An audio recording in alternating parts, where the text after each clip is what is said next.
Welcome back to the Law School Toolbox podcast. Today, we're doing a recap of our top 10 academic episodes, plus a few bonus ones. Your Law School Toolbox host today is Alison Monahan, and I'm here with Lee Burgess. We're here to demystify the law school and early legal career experience so you'll be the best law student and lawyer you can be. Together, we're the co-creators of the Law School Toolbox, the Bar Exam Toolbox, and the career-related website Career Dictum. I also run the Girls Guide to Law School.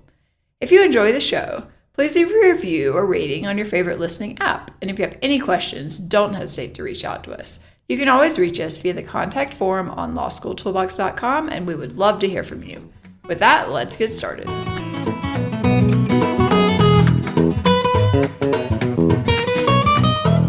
Welcome back to the Law School Toolbox podcast. Today we are doing a recap of our top 10 academic episodes. Not necessarily the most popular, but the ones we think are the most useful. For a full list, go to lawschooltoolbox.com/podcast, and there's a link to different types of archives, both by topic and by date. So, Allison, let's get started. You and I love a good top 10 list.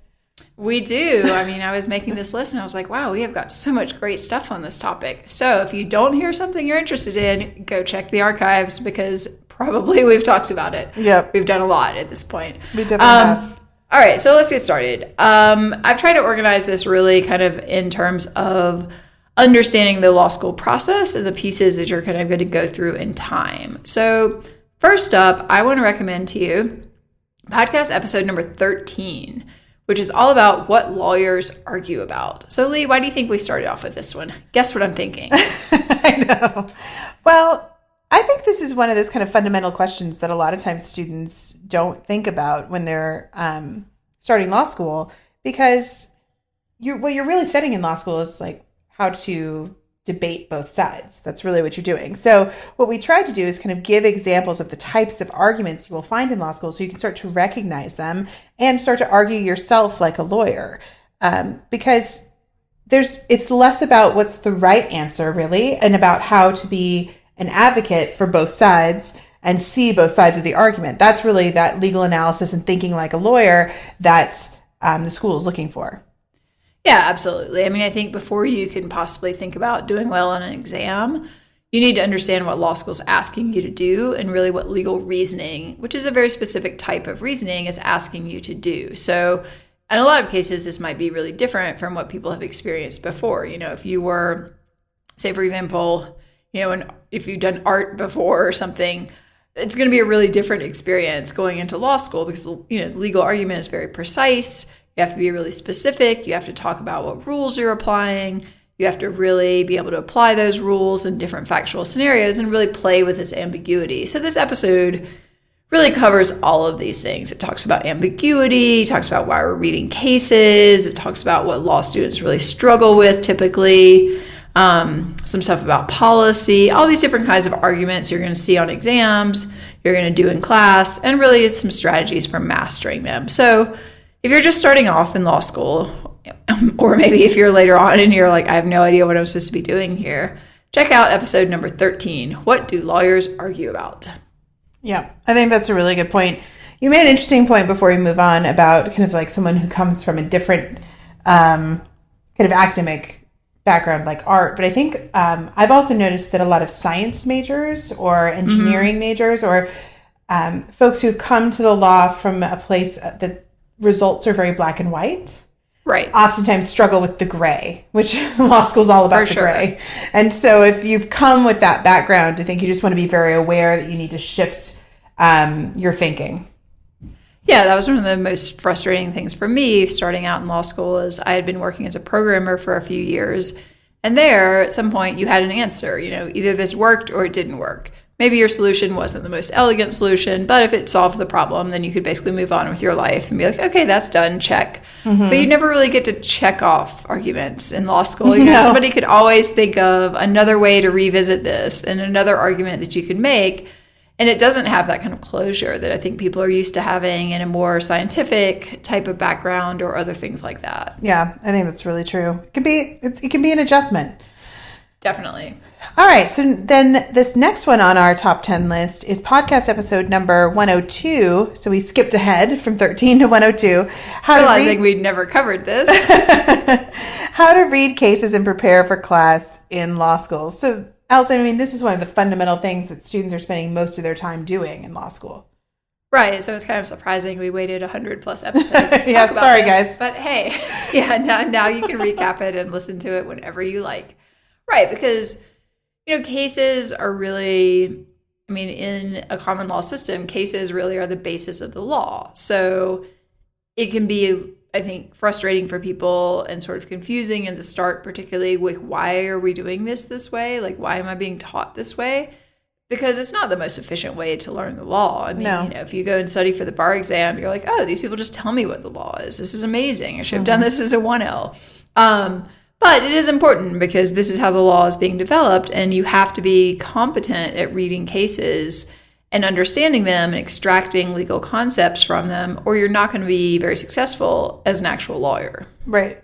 Because that's one of your jobs as a lawyer. Legal research is all about reading cases and extracting the law from them and looking at the arguments made by both sides and seeing what swayed the judge to come out in a specific outcome.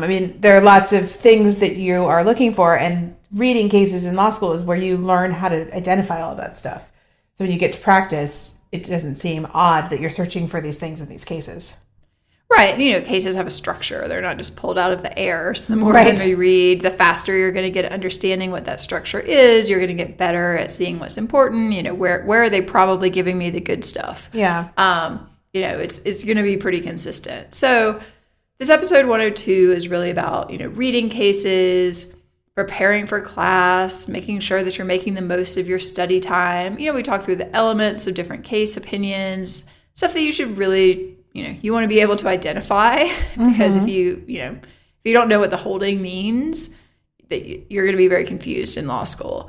If you're not sure what a concurrence is or what a dissent is, things like that. If you're listening to this and you've never gone to law school, this might be a good episode to at least listen to so you have some idea of what you're getting into. Yeah, I think that's very true. We also talk about the do's and don'ts of case briefing, which I think for incoming 1Ls and really anyone who's in law school, it's good to refresh your recollection of how you're supposed to be spending your time in your briefing and what makes a brief helpful and what makes it a bit of a waste of time. So it's important to be evaluating how you're spending your time preparing for class, because if you're wasting time doing briefs, that's just time you could be spent doing something else.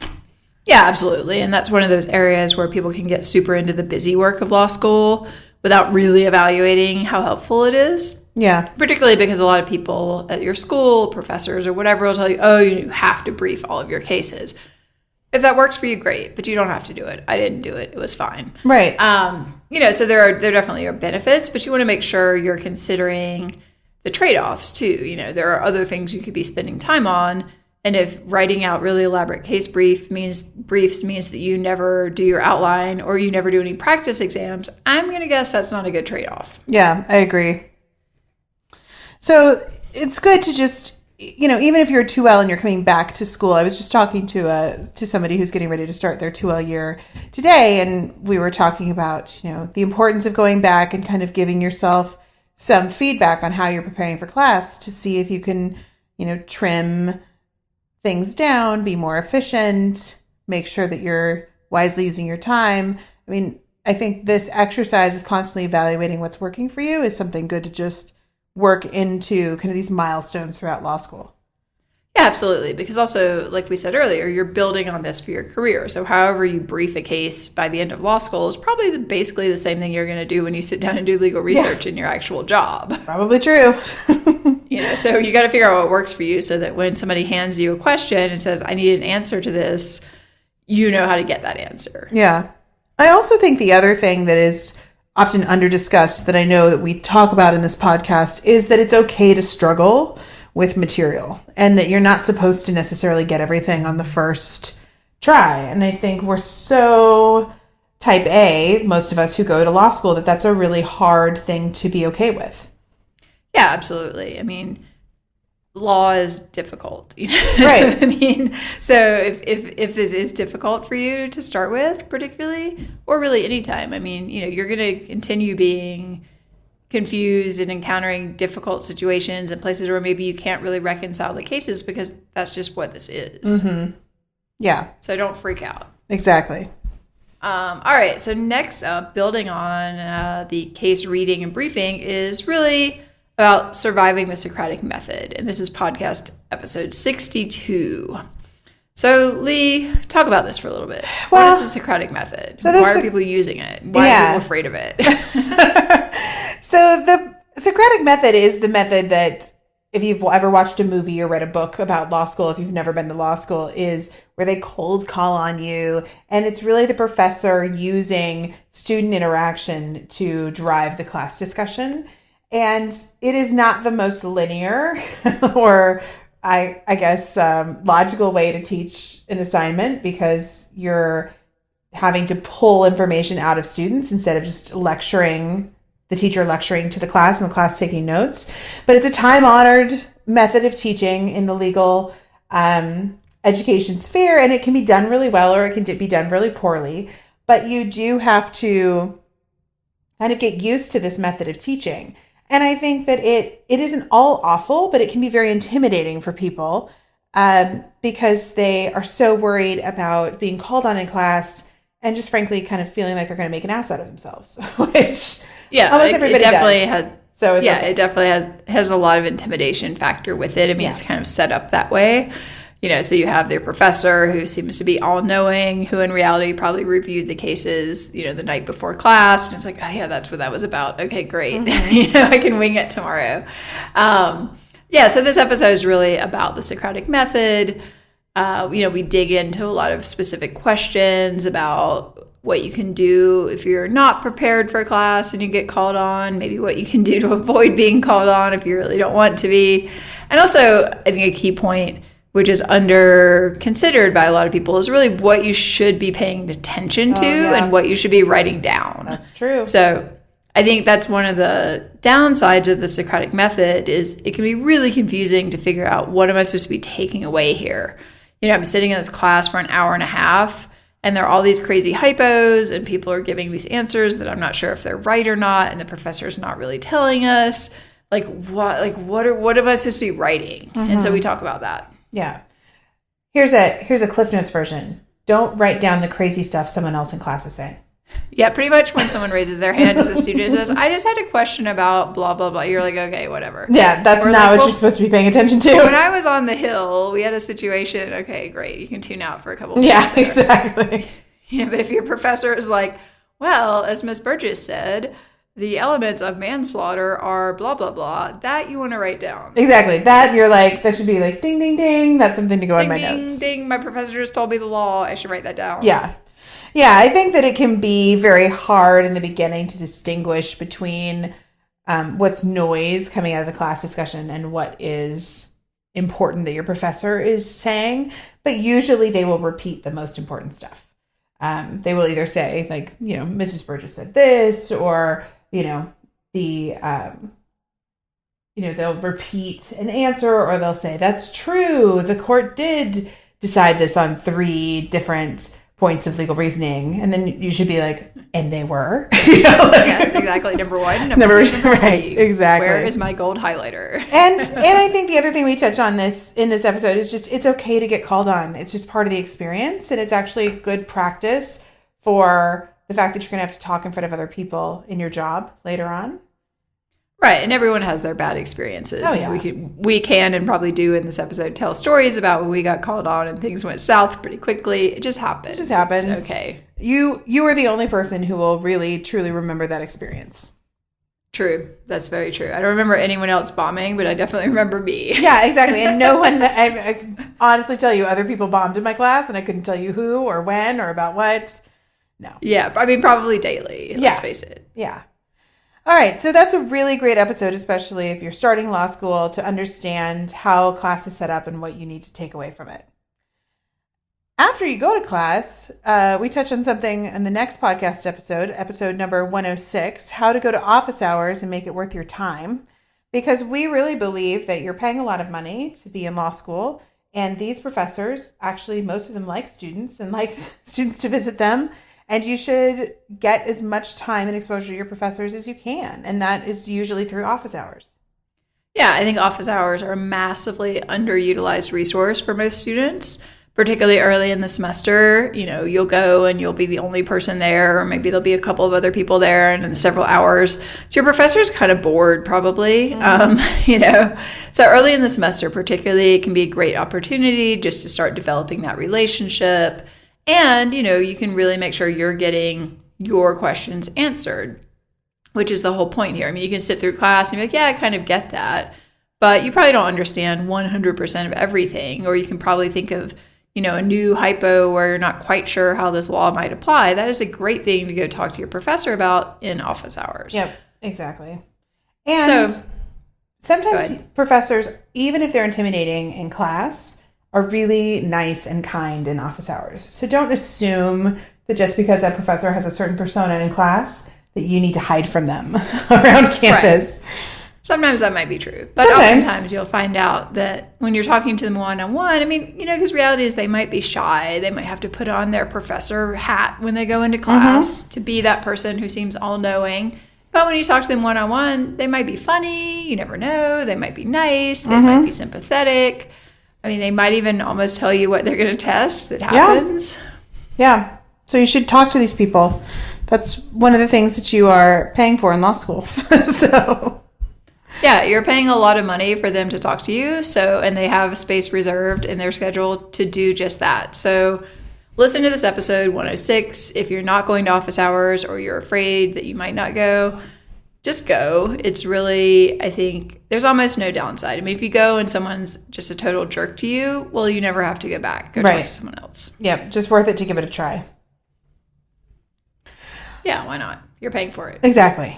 The other thing we think is important to talk about kind of in academics and how people are spending their time is something we cover in episode number 18, which is using supplements effectively in law school. And this is really something that we've seen students misuse, waste time and money on. Isn't that true, Alison? Oh, for sure. And by the way, probably don't bring your supplements to office hours. So listen to both of these before you go. Totally. Good point. So yeah, I mean, yeah, there basically are supplements to help you do everything. And I think it's easy to over-rely on them. I mean, if your theory is, well, I don't need to read the cases, I don't need to bother going to class, I'll just pick up, you know, a outline at the end of the semester and I'll learn that and I'll ace the exam. Well, I mean, that could happen, but I don't think it's all that likely. Yeah. But on the other hand, I think for most people, it's just very difficult and probably not totally realistic to think that you're going to be able to assemble, particularly your first semester, everything you need to know just from reading the cases and going to class. Like, maybe it could happen, but it's probably not going to be the most efficient thing to do. So, you know, suit yourself. If you want to try to do that, go for it. Certainly people do, but I think you're going to be better off having a reliable supplement that you can reference if you're just not quite clear on something or you need to know the structure. Of course, you don't use that exclusively, but this is really what this episode is finding that balance. Yeah. And it's not to say that we don't like a good supplement, because we even talk about some of our favorites. We just have to. I mean, I think they're very valuable. Yeah. You just have to use them carefully. Exactly. And that's what we really want you to do, is figure out, you know, the place in the supplement, the role that the supplements will have in helping you get ready for exams and just making sure they don't become another time waster, time suck, confusion machine. You can name a lot of things that can happen with supplements. Yeah, I mean, we talked to students who are struggling and we're like, okay, we know what kind of supplements you're using. Oh, I'm using this and this and this and this and this. I'm like, for one class? Why? Yeah. You know, so like, that's not, like, how do you have time to do anything if you've got 7 supplements that you're trying to read before you go to class? Like, that is not effective. Yeah. So anyway, we talk about how to avoid that. Yeah. All right, what's next on our list, Alison? Well, next up in our sequence, now that we have read some cases, gone to class, talked to our professors, started using some supplements, you've got to put it all together.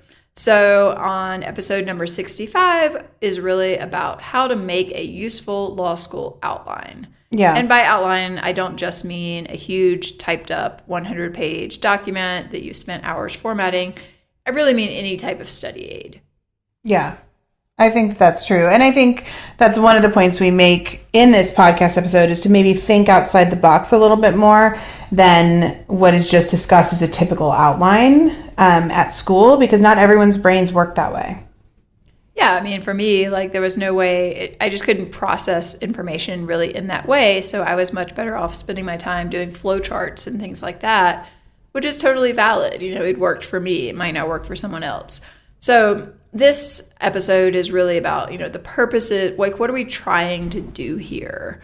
What are our goals? And there may be different goals of using different, you know, of an outline as you move through the semester. So, you know, if you're curious about what those are, listen to this episode. Exactly. I'm not going to go into it right now. You know, basic stuff about how can you start outlining, what materials you need, what you want to be including. And a really key point, which I think is often missed, is you've got to test your outline, right? Mm-hmm. Yeah, by doing practice that nobody wants to do. But that's what you got to do to make sure that outline is working for you. Yeah, I mean, I think oftentimes people have this concept that, oh, well, I'll start outlining, you know, towards the end of the semester when we've covered all the material. And if I just get it perfect before the exam, I'll be good to go. And so they focus all their time and energy on making this perfect document that may or may not even help them. And then find out too late that actually they don't really know how to use this outline. It is actually not helpful. Mm-hmm. And it doesn't help them solve the problems they're asked to solve, which is not, you know, what are the elements of negligence? It's someone fell down a ski slope and all these crazy things happened. Who's liable? You know, right. So we talk through all of these things about how to get help if you're having problems, common issues, and a really another key point, back to the cases, how do we handle cases in our study aids? That is always a fun one for 1Ls. So if you're curious, listen to this episode. Yep. And then once we've got you fully prepped to work on your outlines, then it is time to listen to episode 139, which is how to issue spot an exam question. Because what you're really trying to do is be able to answer an exam question. That's what all this work is leading to. I think both of these next two episodes are really fantastic. Mm-hmm. If you're not 100% clear on kind of how to do an exam, you're like, okay, you know, I kind of understand the law. I'm cool with that. But like, how do I use this? So episode 139, and then the next one we'll talk about, which is one of our favorites, episode 22, where we actually take an exam.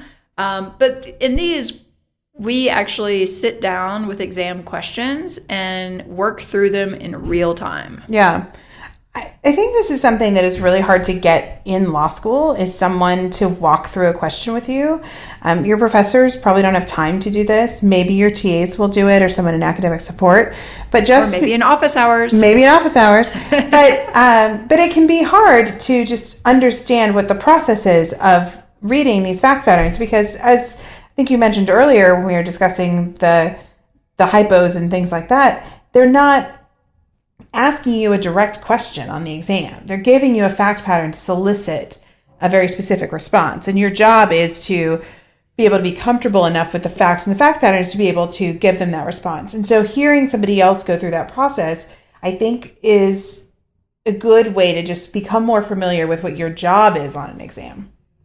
Right, because we're kind of experts on doing this. Yeah, we read a lot of exam questions. I don't want to brag about it, but we have seen a lot of exam questions in our day. So, you know, for us, we just sit down and we're like, oh yeah, of course. Like, you know, the fact that it's 8 p.m. triggers this discussion. Okay, next. But you, if you've never done this, are probably not going to immediately pick up on that. Mm-hmm. So I think watching someone do it can be really interesting, and really showing you, okay, here is the fact that made me think of this legal issue, and here's why I thought about that. So I think episode 139 is a great place to start, even if you have never taken an exam, just to kind of say like, okay, what are these people even trying to do here? Mm-hmm. And we give you the question, you know, you can kind of read through it yourself. I think that would be great to read through it in advance and kind of see what issues you might pick out, and then you can listen to us actually go through it. Yeah, even if you haven't started law school yet, you can still read the question and start to think about like what you think might be the most important facts. Just go with your gut. You might not know all the law, but you can still start to think critically about things that happened and maybe why certain things happened in a fact pattern. So and some of this is frankly just common sense. Right. Exactly. Or like being aware of like, that's a weird thing for them to say. I wonder if that has any significance. Yeah, I wonder if there's a reason for that. Yeah, I wonder why that person's living in a garage. That seems kind of odd. That seems kind of weird. I don't know. Well, it probably doesn't matter. Yeah, exactly. And then after you listen to podcast episode 139, you can move on to podcast episode 22, where we do another exam where we talk about attack plans and how we organize information in the hypos. We kind of discuss what we look for when we're reading a question. And so this is another way that you can get some more insight into how people who are more thoughtful about exam questions, because we've been doing it for a long time, we've even written exam questions, are able to kind of approach this exercise, which may be different from how you've been approaching it through your practice. Right. I think this is a great episode. It's probably our most underappreciated one. It's kind of the redheaded stepchild. We did have actually one person write and say it was the most useful thing he listened to like forever, which I completely could see how that would be. Because again, like to see somebody walk through the exact details of what you need to do is only going to help you understand better what you need to be doing. Yep, exactly. So check those two out if you're just a little unclear on what you're going to be asked to do on an essay exam. One of the things that we're seeing come up more and more on law school exams that we really wanted to discuss, and we did so in episode 136, is how to attack multiple choice questions on law school exams. The multiple choice portion of the bar is in just about every jurisdiction, and people continue to struggle with that portion of the bar. I think that's one of the reasons why the schools are starting to include more multiple choice on their exams. They're also really easy to grade, which is a bonus, for professors. But they're challenging. They're challenging whether or not you have struggled with multiple choice in the past. And so it's good to set aside some time to think about what is a multiple choice question. They're not going to be questions like list, which one of these options is not one of the rules in negligence. Like that's not what the multiple choice question is going to be like. Like duty, breach, causation, or puppies. Right, exactly. I'm going to go with puppies. No, that's not what we're talking about here. Yeah.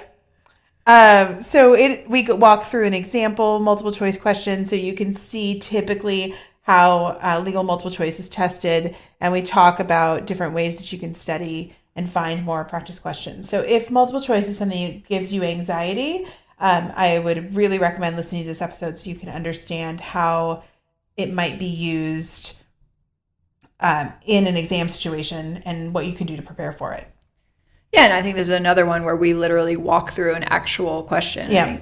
Similar to an MBE question that you find on the bar. So again, like how are we approaching this? And we have some general tips and then obviously, the specifics of the question.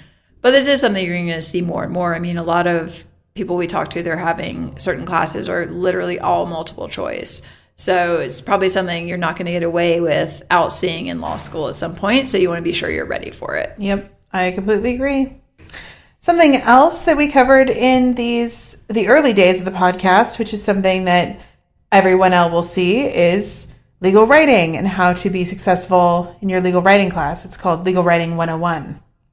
Right, podcast episode 11. So definitely we could not leave our academic recap without this because legal writing and legal research are very important classes in law school. They're going to be important to your future career. They're important to passing the bar exam. And, you need to be good at this, basically. Mm-hmm. And so this episode is really all about, why people struggle sometimes, particularly when they're starting off with legal writing, and about how your academic background, which we touched on earlier, can affect your success in legal writing. We also talk a bit about how to handle legal writing if English is not your first language. So this is something a lot of people struggle with. Maybe they're not entirely comfortable with formal writing in a second or third language, but you still have to do it. So we talk about how you can handle that. And I think a lot of folks just discredit that you're shifting your writing style. Even if you have always considered yourself a good writer, maybe you wrote for your job, maybe you were receiving accolades about your writing in undergrad, it's a different style. It's a different format. It's going to feel very different, and there's going to be an adjustment period, and you need to be very aware of how you need to adjust your writing, because if you refuse to do it, your grades will reflect that. Yeah, absolutely. And I think one of the challenges too is really how to stay organized, particularly when you have to do legal research. So this covers some tools and some of our tricks and favorite applications and that kind of thing for staying organized, which I think is a real struggle for a lot of people when you're dealing with a bunch of cases and you've got, a bunch of other stuff that you found, law review articles, maybe some sort of statutes. You've got to keep all this stuff organized. Mm-hmm. And the more organized you are and the more of a plan you have from the very start, the easier it's going to be to put all this together at the end. Yeah. So a very solid episode, especially for incoming 1Ls or those who are in the midst of their first semester, about your legal writing class. Absolutely. Well, that is our top 10 recap, but there were a couple of other episodes I just could not resist putting in. So we have a few bonus episodes for you. Number 1, which I think is a really important topic for a lot of people, which is podcast 39, which is about test anxiety in law school and on the bar exam, because we see so many people who struggle with this, and it can be really heartbreaking if they don't have any strategies for overcoming it. It's so true. And if you've ever struggled with any sort of anxiety, law school is going to make it worse, usually. True. I mean, it seems to be the norm. And so you want to identify that this is happening early and work on coping mechanisms, because the physiological response during exam preparation and the exam can really prevent you from doing your best work, and then you won't get the grades that you've worked so hard for. And that's just heartbreaking. So there's this balance between enough stress to make sure you're doing your work so you're not a slacker, but you don't want so much stress that you cause the fight or flight response and then you can't function. So what you're trying to do is figure out how to keep your body in that balance and know what you can do to calm yourself if you start kind of going over the edge.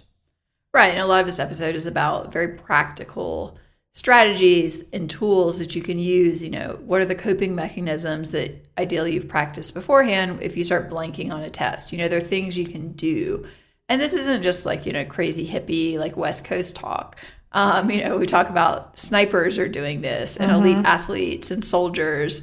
So you're going to be in good company if you develop some breathing techniques or something that physically calm you down and allow you to focus. That's work worth doing. Oh, yeah. And, newsflash, oftentimes work in the legal field is very stressful. And so you're going to want to have these tools not only for the bar exam, but also in work. Because when you're getting ready to go, stand in front of a judge and talk about something that is anxiety inducing for you, or that you're not used to doing, you're going to need to be able to calm your nerves so you can perform your best then too.